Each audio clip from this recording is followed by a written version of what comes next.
My name is Thomas, and for as long as I could remember, my world was the community of Everlight. It wasn't just a place, it was everything. Tucked away deep in a forgotten hollow of Kentucky, surrounded by ancient whispering forests and hills that seemed to cup us in their giant green hands, Everlight was our sanctuary. We called it that because our elders, the wise men and women who guided us, taught that we were a beacon, a pure flame in a world consumed by shadows. They said the outside world, the one beyond the winding dirt road that led into our valley, was loud and chaotic, filled with temptations and distractions that would dim our inner light. Here in Everlight, we lived by the old ways, by the teachings of the founder, a man whose words were etched into the very stones of our meeting house. I must have been about 8 years old when the whispers started to change. Before that, the vanishing of a person was always explained with a quiet reverence.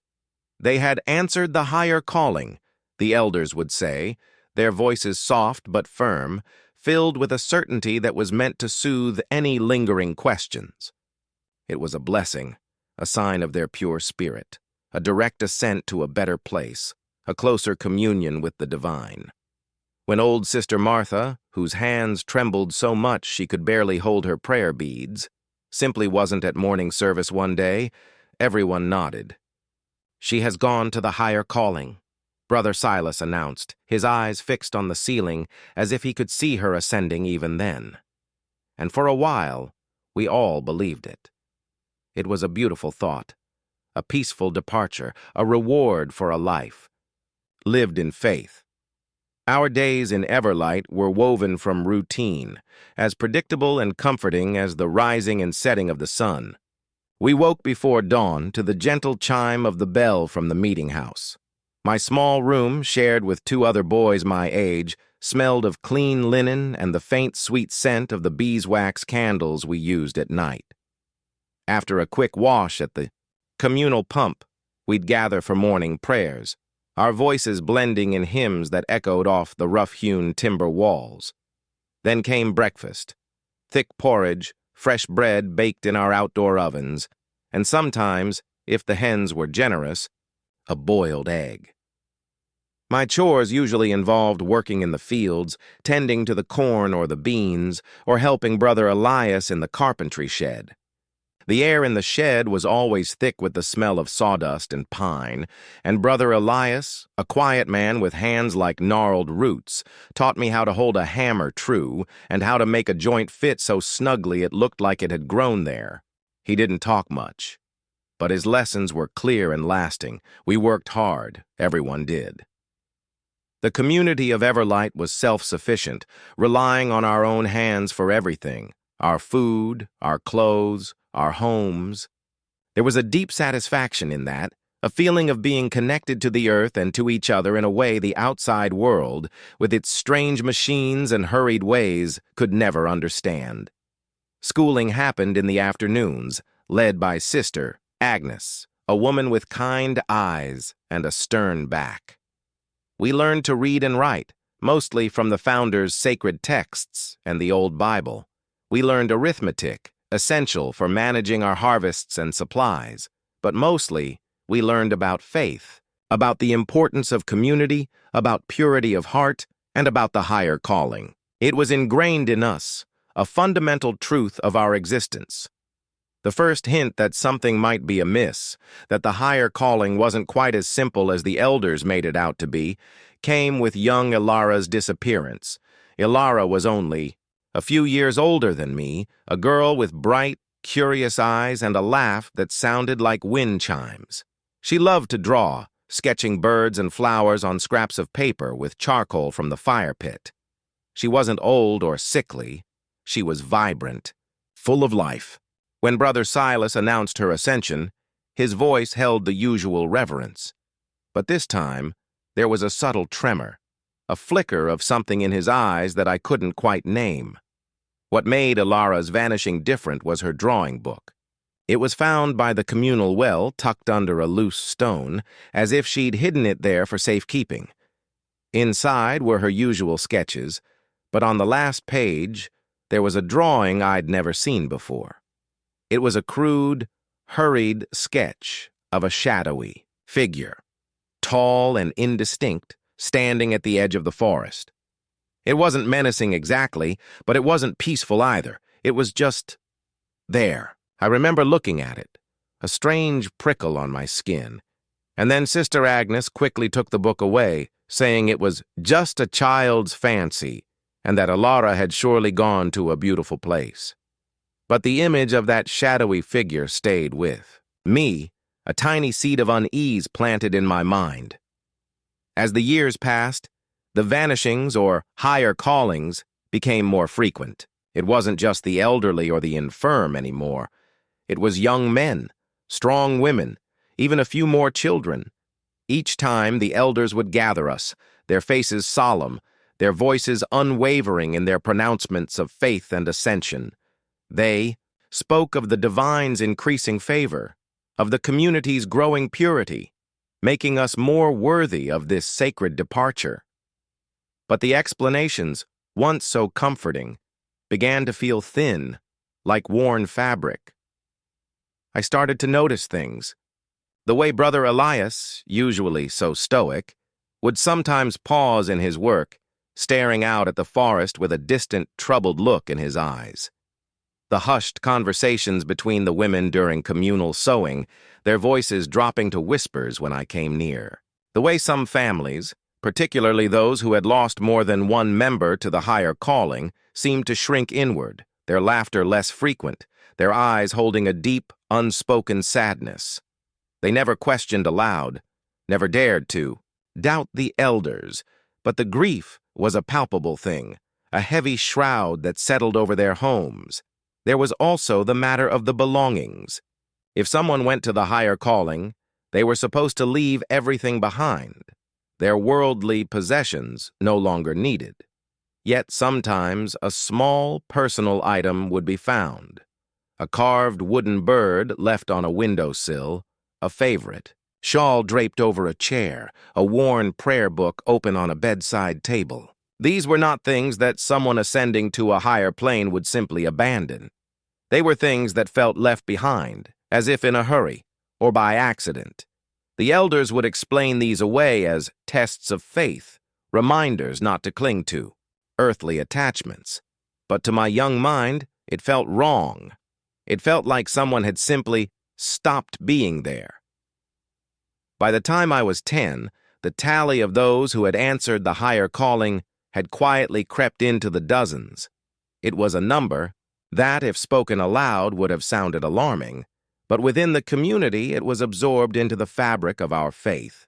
We were taught to celebrate these departures, to see them as a testament to our chosen path. Yet, the celebrations grew quieter, tinged with an unspoken apprehension. The hymns, once sung with joyful abandon, now carried a melancholic undertone. Own family hadn't been touched directly by the higher calling yet, but the shadow of it stretched long over us. My mother, usually so vibrant, would sometimes hold me a little tighter at night, her gaze lingering on my face with an intensity that I didn't understand then, but that I now recognize as fear. My father, a quiet, hard-working man, would spend longer hours in the fields, as if physical exhaustion could ward off the unsettling thoughts that surely plagued him. The community of Everlight, once a bastion of unwavering faith, was slowly becoming a place of quiet questions. The forest, which had always been our protector, now seemed to hold secrets, its shadows deeper, its silence more profound. The higher calling, once a beautiful promise, was beginning to feel like a mysterious, relentless drain. And I, Thomas, a boy who loved his home but couldn't ignore the creeping unease, knew that the truth, whatever it was far more complicated than the elders wanted us to believe. The numbers were growing, and with each vanishing, the secret of Everlight grew heavier, pressing down on us all. The creeping unease was a sickness we all felt but dared not name. It was like a chill wind that had no source, a shadow that moved at the edge of our vision. The number of those who had answered the higher calling had now crossed into the 50s, and with each new vanishing, the silence in our meeting house grew heavier. The elders, once so quick with their soothing explanations, now spoke of the higher calling with a strange, strained enthusiasm. They'd preach about the sacred favor we were receiving, but their eyes, I noticed, were often fixed on the doors, as if expecting someone to walk through and disprove their words. I must have been 10 or 11 when the rhythm of my life started to fracture in ways that were impossible to ignore. My friend, a boy named Samuel with a shock of unruly red hair and a laugh that was too loud for our quiet community, was the first one I knew personally to be taken. We had been inseparable, working together in the fields, sharing secrets whispered. Under the eaves of the barn, our lives a shared journey through the dusty routines of Everlight. One morning, he simply wasn't at morning service. My heart dropped to my stomach, a cold, heavy stone. Brother Silas delivered the news with the same solemn pronouncement. Samuel has answered the higher calling. But this time, it was different. This time, I knew the person who was gone. This time, it was not a blessing.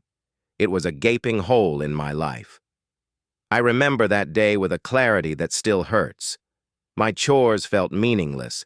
The sun felt too bright. The silence too loud. I saw Samuel's parents, their faces pale and their shoulders stooped with a grief that had no place to go. They couldn't mourn openly. To do so would be to question the sacredness of the higher calling, to cast doubt on their son's spiritual ascension. So they grieved in silence, their eyes hollow, their hands moving through the motions of their daily tasks, as if controlled by an unseen puppeteer. This was the true, terrible cost of our faith. It denied us the very human act of mourning, forcing us to bury our sorrow under a veneer of holy acceptance. After Samuel, the pace of the vanishings quickened. The pattern was becoming impossible to ignore, even for a child. It was always at night. People would go to bed in their small wooden homes, and by morning their beds would be empty, their worldly possessions left behind untouched. The elders would always find a spiritual explanation, a new layer to the mystery. But to my mind, it felt less like a sacred ascent and more like a quiet, methodical theft. The community was being slowly, relentlessly emptied. One afternoon, helping my father mend a fence that had come loose, I noticed a detail that chilled me to the bone. We were working near the edge of the forest, where the community's cultivated land gave way to the dense, wild growth. As my father hammered a post into the ground, I saw a series of small, shallow marks in the dirt. They weren't animal tracks. They were boot prints, but not our kind. Our boots were thick and heavy, handmade for hard labor. These were different, smaller, and with a different tread pattern. They were the kind of boots, I realized with a sudden jolt, that someone from the outside world would wear. The prints led from a spot deep within the forest to the edge of the fence line, and then, for a stretch, they seemed to walk alongside it before disappearing back into the trees. I pointed them out to my father, my voice a whisper. "Papa," I said, "look at these. They're not ours." My father's face, usually so calm and placid, went white. He looked at the prints, then at me, and then he looked around, a sudden, wild fear in his eyes. He quickly took his hammer, and with a ferocity I had never seen in him, he pounded the ground, obliterating the tracks until there was no trace of them left. He grabbed my arm, his grip hard and urgent, and pulled me away from the fence. "We don't talk about things we don't understand, Thomas," he said, his voice low and shaking. "We trust the elders. We trust the Lord." But his words held no conviction. They were the desperate words of a man trying to silence his own growing doubts. The fear in his eyes told me more than he ever could have. It told me that he, too, no longer believed in the beautiful lie of the higher calling. The secret of Everlight wasn't just the vanished people. It was the silent conspiracy of fear that had taken root in our hearts. We all knew something was wrong. We saw the numbers grow, we felt the tension, we heard the whispers, but to speak of it was to risk everything. It was to risk being cast out, to be branded as a non-believer, to lose our place in the only world we had ever known. So we stayed silent, each of us an isolated island of fear and doubt, adrift in a sea of forced faith. I started spending more time alone, drawn to the quiet edges of the community, to the places where the forest whispered its secrets. I'd sit by the stream that flowed from the heart of the hills, watching the water rush over the stones, its clear, constant movement a stark contrast to the stagnant, uneasy life in the community. The woods, which had always felt like a warm embrace, now seemed to hold a sinister quality, its shadows deeper, its silence more profound. It was a place where things disappeared, where people went to bed and simply never woke up. The higher calling wasn't an ascent. It was a descent, a final quiet walk into the darkness. By the time the total number of vanished souls reached 75, the rhythm of Everlight had changed completely.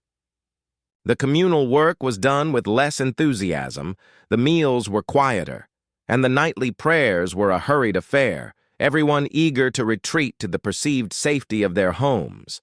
The community, which had once been a bastion of unwavering faith, was now a place of silent terror. The secret of Everlight wasn't a spiritual one. It was a human one, a terrible, unspoken truth that was slowly consuming us all, one person at a time. And I, a young boy with too many questions and not enough answers, was watching it all unfold, a helpless spectator in a tragedy that had no end. The unspoken sickness of fear had now festered into a desperate paranoia. With the number of vanished souls pushing past 80, our once open community had begun to close in on itself. Doors that were once left ajar to the warmth of the day were now bolted shut at dusk. Windows were covered with heavy cloths, as if to ward off not just the cold but the very night itself. The elders, in their sermons, began to speak less of the higher calling and more of vigilance. They preached of spiritual thieves and the whispers of the outside world, inferring that those who vanished were somehow not strong enough in their faith, and that we must remain pure to resist this unseen evil. But we all knew it was a lie. The fear in their eyes was the same fear we saw in our own homes. The real thief was not a spiritual one. It was a physical one, and we all knew it was out there, in the deep, silent woods. I must have been 12 years old when the whispers in the community were replaced by a new, more terrifying kind of sound. It was a dog's whimper, a sharp, mournful cry that was so out of place in our quiet, orderly world that it stopped everyone in their tracks. We didn't keep dogs in Everlight. The elders taught us that animals were not to be domesticated, that they were a distraction from our spiritual path. The sound came from the edge of the forest, and a group of the younger men, led by my father, went to investigate. They returned a short time later, their faces pale and drawn. They had found a small young dog, a golden retriever, half-starved and trembling. But that wasn't what had shaken them. Tied to the dog's collar was a small woven basket. Inside was a doll, a child's toy wrapped in a blanket. It was a doll that belonged to little Sarah, a girl who had gone to the higher calling only a few weeks prior. The discovery was a profound shock to the community. The dog was proof that the outside world, that place of noise and distraction, was no longer just a distant threat. It was here, at our doorstep. The doll was even more chilling. It was a personal object, a cherished possession that would not have been abandoned. It was a message, and a sinister one at that. Brother Silas, the lead elder, took the dog and the doll, his hands shaking. He told us that this was a test, a trick of the devil to sow seeds of doubt in our hearts. He said that the dog was a stray, and the doll was a cruel prank by outsiders who sought to discredit our faith. He then ordered us to burn the doll and to release the dog back into the woods, saying we would not be tempted by these earthly things. But no one believed him. We all knew. The dog was a messenger, and the doll was a cold, hard piece of proof that our lost children had not ascended. They had been taken. My father, a quiet and observant man, was particularly troubled by the discovery. He had been a man of unwavering faith, a rock in the face of all the vanishings. But the doll, the physical proof, was a truth that he could not ignore. That night I found him in the carpentry shed, a place that was always a source of comfort for me, but that night it was filled with a suffocating sense of despair. He was not working. He was sitting on a small wooden stool, his head in his hands, a deep, silent grief radiating from him. I had never seen him like this before. I sat with him, not knowing what to say. After a long time, he finally spoke, his voice low and barely a whisper. "Thomas," he said, "I've been a good man. I've been a man of God, but I don't know what to believe anymore. The elders, they tell us to have faith, but they lie. I saw the fear in their eyes today. They are hiding something." He looked at me. Then, his eyes full of a terrible, unspoken sadness. "They are hiding something about the higher calling, and I'm afraid, son. I'm so afraid." His words shattered my world. My father, my rock, my source of strength and comfort, was afraid. He was a man who had never shown doubt, never expressed anything but quiet certainty. And now, his certainty was gone. His words confirmed everything that I had been feeling, everything that I had been seeing. The higher calling was not a sacred ascent. It was a terrible human tragedy. The dog and the doll were a turning point for the community. The silent fear now had a face. It was no longer a vague spiritual threat. It was a real, physical one. A few days after the discovery, a small group of the younger men, the same ones who had found the dog, began to meet in secret. They were led by my father and a man named Josiah, a kind man with a fierce, protective love for his family. They were not meeting to pray. They were meeting to talk. They were meeting to question. Their secret meetings were a dangerous act of rebellion. To question the elders was to question the founder, to question the very foundation of our faith. But they were no longer a community of faith. They were a community of fear, and their fear had finally pushed them to a point of breaking. They were no longer willing to wait for the next person to vanish. They were no longer willing to believe the lies of the elders. They were a desperate group of men, and they were beginning to look for answers, even if it meant risking everything. The secret of the community of Everlight was about to be exposed, not by an outside force, but by the very people who had been living in its shadow for all these long, terrible years. The splintering of our community was as slow and inevitable as a tree rotting from the inside. The discovery of little Sarah's doll and the unspoken lie of the elders had fractured our faith beyond repair.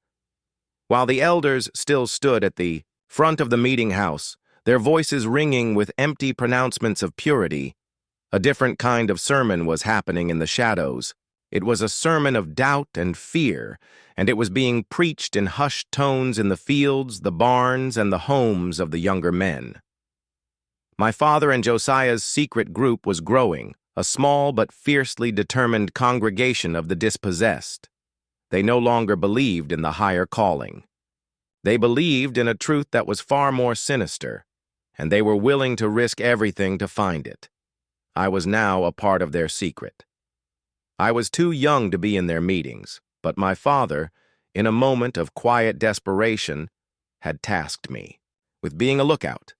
My job was to watch the roads, to be vigilant, and to report any unusual activity. It was a heavy burden for a boy, but I understood the gravity of it. My father's fear had transformed into a burning need for answers, and I, his son, was now a soldier in his quiet war. The world outside our valley, a place the elders had always warned us about, had become our only hope. The men in my father's group were not just talking. They were planning. They were talking about the old roads, about the world beyond our valley, and about the terrible, unanswerable questions that had been haunting us for years. They spoke of the vanished people, not as blessed souls who had gone to a better place, but as stolen lives. They spoke of the doll, of the strange boot prints, and of the growing number, a total that now stood at over 100, with a new kind of resolve. They were no longer mourning the dead. They were trying to save the living. Their plan was simple but dangerous. They would send a scout to the outside world. This was an act of profound heresy, a direct violation of the Founder's most sacred teaching. But their faith in the Founder was gone, replaced by a desperate faith in each other. They chose Josiah, a man who was quiet but courageous, and whose fierce love for his family gave him a strength that seemed to know no bounds. His mission was to leave the valley in the dead of night, to find the nearest town, and to seek help.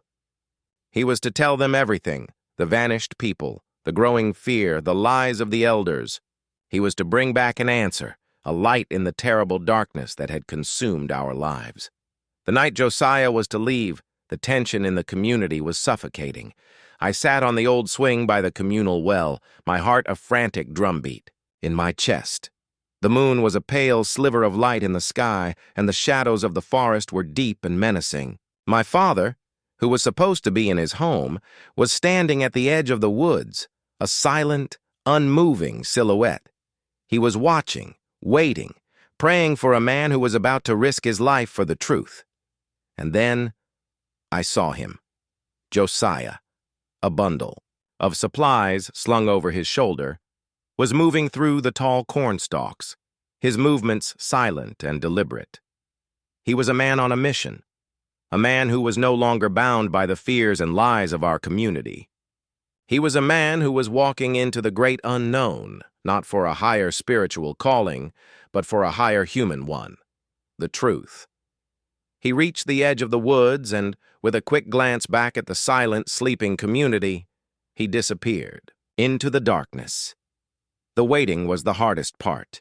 The next morning and the next and the next, we all went about our daily lives, our faces a mask of quiet resignation. The elders, oblivious to our secret, continued to preach their sermons of faith and purity, their words ringing hollow in our ears. But in the shadows, my father's group was waiting, their hopes and fears riding on the shoulders of one man. 3 days later, Josiah returned, but he was not alone, and he was not victorious. He came back a broken man, his face a mask of terror, his body a map of fresh cuts and bruises. He was not with the people from the outside world. He was with the elders. He was with Brother Silas. The sight of Josiah, beaten and bruised, being led by the very men we had secretly rebelled against, was a devastating blow. The truth, it seemed, was not a light in the darkness, but a weapon that could be used against us. Brother Silas, his face a mask of cold fury, delivered his final sermon. He spoke of betrayal, of spiritual weakness, and of the grave sin of seeking answers from the outside world. He said that Josiah had been led astray, tempted by the devil, and that his return was a testament to the community's need for a purifying act. He then, with a chilling calmness, declared that Josiah and his family would now be the next to answer the higher calling. The secret was out. The lie was exposed. The truth, a terrible and brutal one, was now laid bare before us all. The vanishing of 312 people over 27 years was not a secret of faith. It was a secret of power, a terrible unspoken truth that was controlled not by a spiritual force, but by the very men who had been guiding us all along. And I, Thomas, a boy who had been watching from the shadows, now understood the final, terrible secret of the community of Everlight. We were not a sanctuary of faith. We were a prison of fear, and the doors had just been locked. The morning after Josiah's return was a cold and silent one. The air itself felt thin, brittle with unspoken fear. The elders, led by Brother Silas, gathered us in the meeting house, their faces stern and unforgiving. They didn't stand on the raised platform at the front, as was their custom, but among us, their presence a palpable weight in the room. They had caught the heretic, and now they were going to show us the consequences of doubt.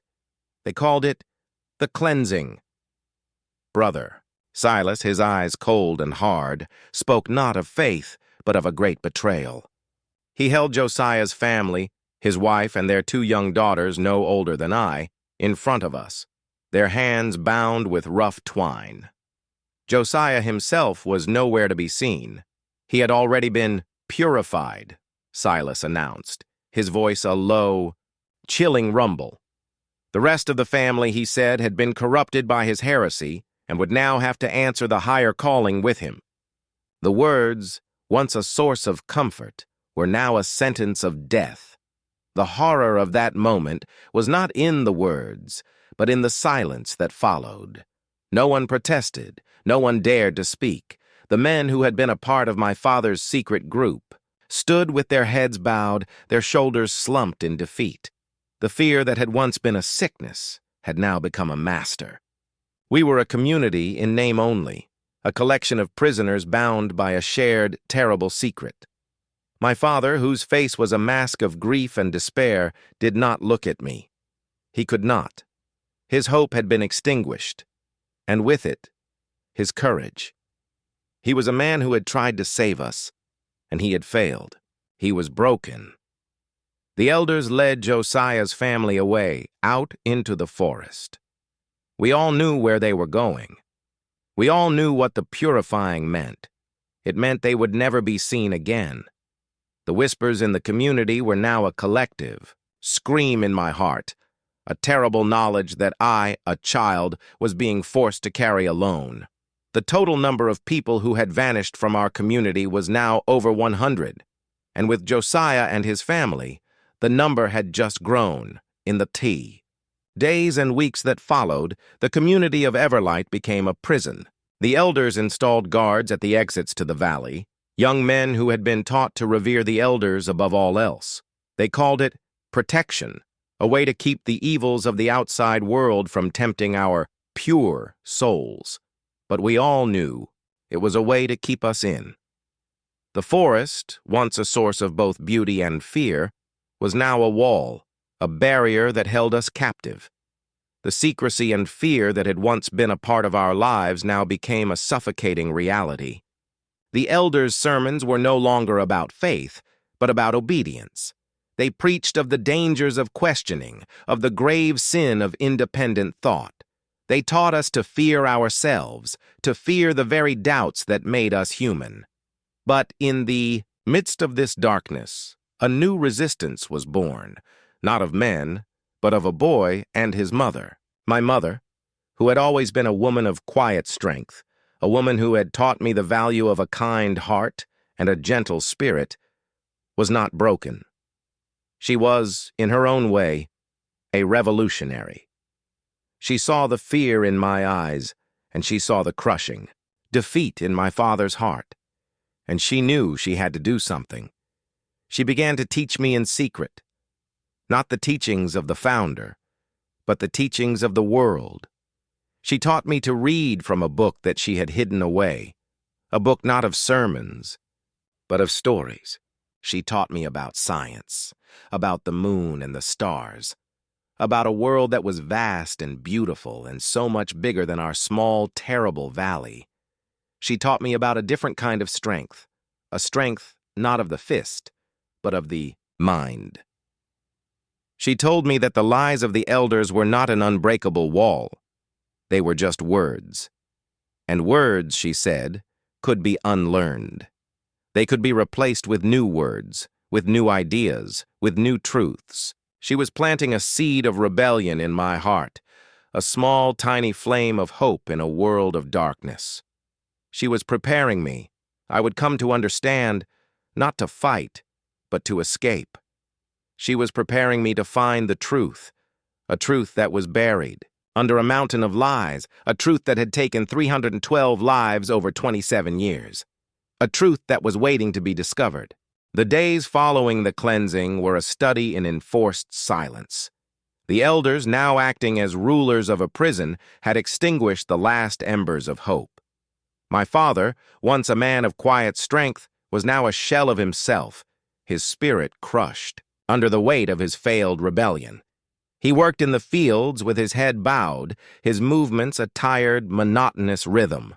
But in the midst of this profound darkness, a small, defiant light began to burn. My mother, a woman who had never raised her voice in anger, became my secret teacher. We would meet in the evenings, after the communal meal and the hurried, hollow prayers. We would hide in the small, cramped space under the eaves of our home, the air thick with the scent of old wood and hushed secrets. She would pull out her one forbidden book, a collection of stories about a world outside our valley, a world of vast oceans, towering mountains, and cities of light. She would read to me in a low whisper, her voice a lifeline to a world I had only ever heard of in the elders' fearful sermons. Through these stories, I learned about things the elders had forbidden us to know. I learned about science, about the stars that were not just the eyes of the divine, but great burning suns in a universe of endless possibilities. I learned about history, about people who had fought for freedom, for truth, for a life beyond the confines of a small, isolated valley. These stories were more than just words. They were a rebellion. They were a seed of hope planted deep in my heart, a hope that there was a world bigger than Everlight and a life bigger than fear. One night, my mother showed me a map. It was a crude, hand-drawn thing, a map of our valley and the surrounding forest. On it, she had marked the elders' posts, the patrols, and the places where the forest was thick and wild. She told me that the lies of the elders were not an unbreakable wall. They were just words. But the forest, she said, was a real wall, a physical barrier that had been keeping us in for years. But even a wall, she whispered, had weaknesses. Her plan was audacious, a plan that only a mother's desperate love could have conceived. We would not fight. We would not rebel. We would escape. She told me that she had been observing the guards, their routines, their weaknesses. She had been studying the forest, finding a path, a secret route that was too treacherous for the elders to patrol, too wild for the guards to risk. She told me that I was to be the one to go. I was young, small, and fast. I could move through the undergrowth without making a sound. I could hide in places a man could not. I was her only hope, her one chance to find the truth, to expose the terrible secret of the community of Everlight to the outside world. The burden of her words was heavy, but so was the love in her eyes. I was no longer just a boy. I was a messenger, a vessel for a secret that had taken 312 lives over 27 years.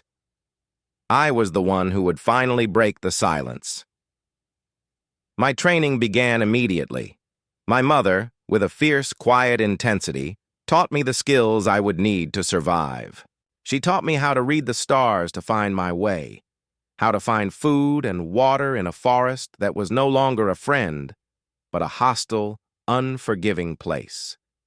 She taught me how to move silently like a shadow, and how to hide like a fox. My childhood, a life of simple routines and simple truths, was now replaced by a life of secrets and dangerous knowledge. The day of my departure was a blur of whispered words and tearful goodbyes. My mother held me close, her face a mixture of fear and profound hope. She gave me a small, leather-bound pouch. Inside was her forbidden book, a map, and a small wooden cross. "Go, my son," she whispered, her voice thick with emotion. "Find the truth, and never, ever come back." My father, his spirit broken, did not say a word. He could not. His silence was a testament to the price of our failure, a ghost of the man who had once tried to save us all. I slipped into the night, a small, silent shadow in a world of profound darkness. My mission was clear: find the outside world, find someone who would believe me, and expose the terrible secret of the community of Everlight. I was no longer a prisoner of fear. I was a messenger of hope, and my journey was just beginning. The small, hidden cave became a crucible of change. For months, Kyle and his mother lived alongside Lyra and her child, their lives intertwined in a way no one could have predicted. The lessons they taught each other went beyond mere survival. They were a fundamental shift in how they saw the world. Kyle's mother, whose life had been dictated by the rhythms of the forest, learned from Lyra how to read the patterns of the open plains, how to find the most fertile patches of ground for digging roots, and how to track the herds of migrating animals. She learned the value of a planned hunt, not just a desperate chase. Lyra, in turn, benefited from the raw power and instinct of Kyle's people. Kyle's mother could scale trees with an agility Lyra could only dream of, reaching high-hanging fruit and watching for danger from a vantage point Lyra's people couldn't access. Their combined knowledge created a powerful new survival strategy, one that was far more effective than either of their species could have achieved alone. The young ones, Kyle and Lyra's son, grew up with this unique blend of knowledge. Kyle's powerful, muscular body was perfectly adapted for climbing, but he was also learning to use a crude stone tool, his mind open to a new way of problem-solving. Lyra's son, smaller and less physically imposing, was learning the powerful art of observation, the subtle language of the forest, and the raw instincts of a great ape. They were a bridge between two worlds, a living testament to a new, shared future. But their peace was not to last. One scorching afternoon, a figure appeared on the horizon. It was a lone male, his body scarred and his movements a mixture of exhaustion and rage. It was Vex, their old leader. He had been driven out of the plains by rival herds and other predators, a bitter testament to the failure of his aggressive, solitary style of survival. He was a creature of the past, defeated and desperate. He had tracked them to this hidden gorge, his rage a powerful, dangerous force. Vex saw the cave, the water, and the bounty of food with a possessive, furious gaze. But then he saw them. He saw Kyle's mother and Lyra, the ape and the hominin, working side by side. He saw the children playing, a sight that was so unnatural and so alien to his way of thinking that it seemed to drive him mad. He let out a furious, thunderous roar, a sound that echoed through the ravine and shattered their fragile peace. He charged the cave, a final, desperate act of dominance. Kyle's mother, with her great strength, and Lyra, with her powerful new intelligence, stood together. They did not run. They had a home to protect, a new way of life to defend. The showdown was not a fight between two individuals, but a clash of two different eras, two different philosophies of survival. Vex, a relic of the old world, was about to face the combined power of the new. The story of the great apes was coming to an end, and the final chapter was about to be written in the dust of this forgotten valley. The world outside our valley was a symphony of sounds and sights I had only ever read about.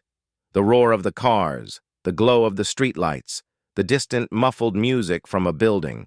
It was a beautiful, terrifying assault on my senses. I moved like a ghost, a small, frightened boy from a forgotten world, keeping to the shadows of the alleyways, the weight of my mother's pouch a constant, heavy reminder of my mission, my journey, a journey that had started as a quiet escape from a prison, was now a desperate race to find help. I found a small, quiet place behind a large, bright building. The air here was filled with the sweet, tantalizing scent of food, a scent that was so strong and so wonderful it almost brought tears to my eyes. A man, a kind-faced man with a gentle voice, saw me. He did not look at me with suspicion or fear, but with a quiet, curious kindness. He offered me food, a warm, delicious piece of bread that tasted of a world I had only ever dreamed of. He asked me my name, where I was from, and what I was doing out so late. I was a boy from a world of silence, and I had a terrible secret to tell. I told him everything. I told him about the community of Everlight, about the elders, about the lies, and about the terrible, unforgivable truth of the 312 people who had vanished over 27 years. I told him about my mother, about my father, about the cleansing, and about Josiah. I told him about the forest, about the fear, and about the terrible, unspoken secret that had been slowly consuming our community for years. My words were a flood, a long, desperate torrent of a story that had been waiting for a voice for a very long time. The man listened to me, his face a mask of solemn concentration. He did not laugh. He did not doubt.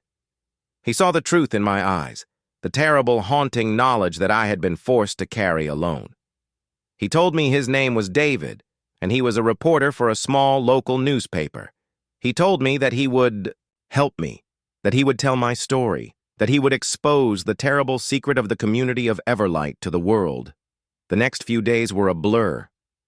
David took me to a small office, a place filled with words and light, and a beautiful, chaotic energy that was so different from the quiet, stifling silence of my home. He listened to my story again and again, his pen scribbling furiously on a notepad. He made phone calls, his voice a low, urgent murmur. He was a man on a mission, a man who was fighting not with a fist, but with a pen, a man who was using the power of words to expose a terrible truth. The story was published a few days later. The headline was a stark, brutal truth. 312 people. Vanished in 27 years, the Kentucky religious community's secret. The article was a powerful, heartbreaking testament to a story that had been buried under a mountain of lies for decades. It was a story of faith and betrayal, of a community that had been held captive by a terrible secret, and of a small, brave boy who had escaped to tell the world the truth. The article was a bombshell. It was picked up by larger newspapers, by television stations, by news outlets across the country. The world, which had been so oblivious to our existence, now knew our story. The police, led by a compassionate and determined chief, came to our valley. They found the prison, the lies, and the terrible, unspoken truth of the missing people. They found the elders, their faces a mask of fear and betrayal, and they exposed the terrible, brutal truth of their crimes. The truth, a terrible and brutal thing, was finally revealed. The 312 people who had vanished over 27 years had not gone to a higher calling. They had been taken, sold into labor, and their families had been told they had ascended. The sanctuary was a human trafficking ring, a terrible, brutal lie that had been masquerading as a community of faith for decades. The story of the community of Everlight was not a story of a spiritual journey, but a story of a terrible, human crime. My journey was over. I had found the outside world, and I had delivered my message. My mother was safe, and my father's spirit was finally free. I was no longer just a boy from a forgotten valley. I was a survivor, a witness, and a voice for the voiceless. The secret of the community of Everlight, a terrible and brutal thing, was now a story for the world. A story of a boy who had escaped the darkness to find the light. A story of hope. A story of truth, and a story of a community that was finally, after 27 long years, free.